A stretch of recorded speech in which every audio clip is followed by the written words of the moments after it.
Okay, what you want to do is always remove the negative first.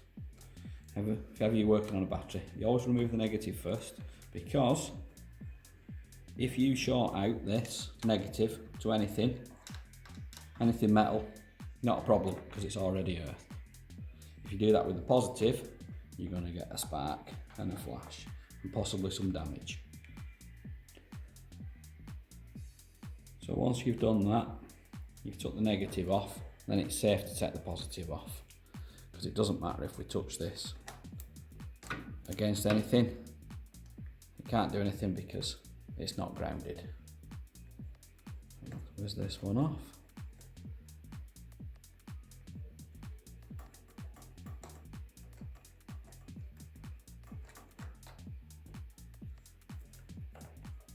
There you go. That's off, that's ready for us to now mount the connector. Okay, this is the harness that we're going to be putting on. And again, what we'll do is we'll put the opposite way around now. So when you're refitting, positive terminal first.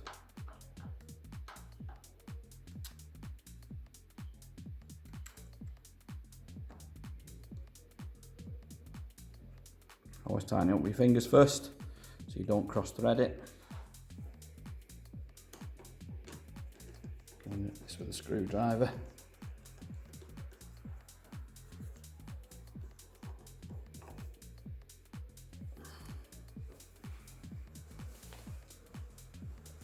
And I'll just nip it up with this, make sure it's tight.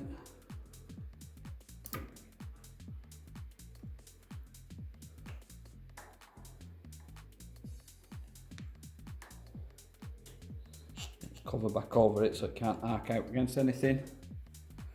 And now we will put the negative terminal back on.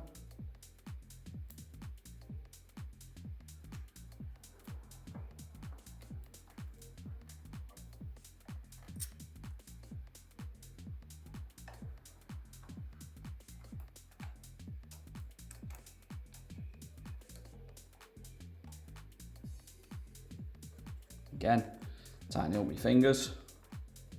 Get it finger tight first.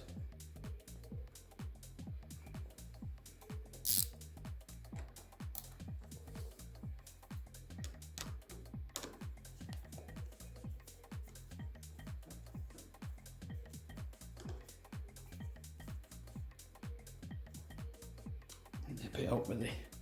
I prefer to use a screwdriver, it is easier. You can get at it. And just nip it either with a spanner or with a ratchet. And then what we're going to do now is we'll get the cover back on over here, and then we're going to get this fitted so there's not too much of it sticking out so it can't get caught anywhere. We don't want to get that to get caught anywhere, but it needs to be easy enough. So if we need to put this on charge, trickle charge, say we're leaving it for a permanent, for a bit of a length of time, we can leave the trickle charge on. We don't have to pull all this off and put the crocodile clips on there. Right, I've had a look on this bike, and I think the best way to put this where it's not going to get fouled anywhere is I can put the excess cable up into there, and where your wiring loom comes through this, we can put it behind it so it won't foul anywhere, and we'll get the excess tucked up out of the way up there. Like so, and I'm just going to spin the bars, make sure it doesn't catch, which it doesn't.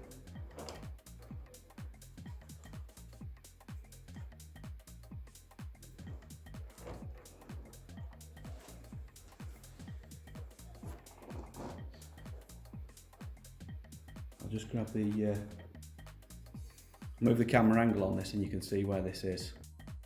As you can see, we've brought the wire over the top of here, behind these wires, and we've sat that there. Made sure that when we turn the bars to full lock, the top of the stanchions don't foul it in any way at all. As you can see, there's a good inch gap on that. That's not going to foul it anywhere all the way up there, so there's no danger from that.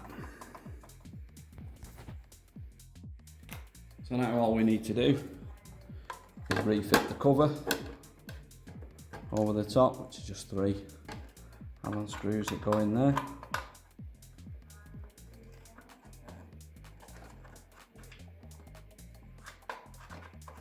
One in the centre.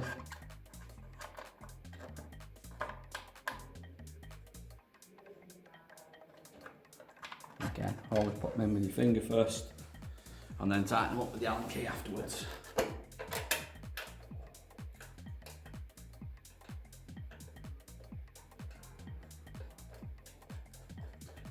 Another tip as well is, don't tighten one up first. Put them all in first and get them started. Because if you do that and get them all started off, you know they're all located. If you tighten one up first and tighten it tight, what you'll find is, if something else isn't lined up, you'll have to loosen it again to line it up to get one of the other bolts in.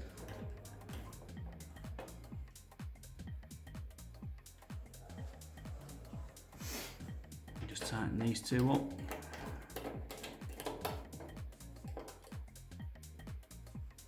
Tighten the middle one up.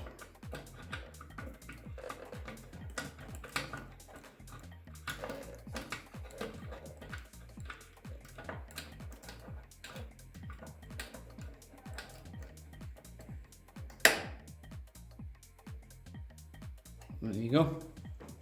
And that's it, that's done. All we need to do now is I'll plug it in and show you how we charge it up.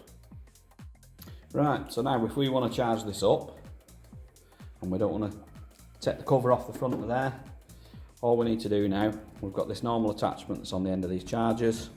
All you do is you unplug that from it there.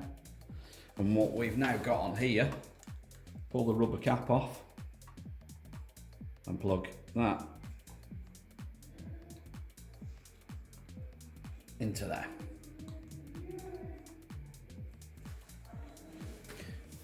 Just go to the mains, flick the power on, and that's charging it.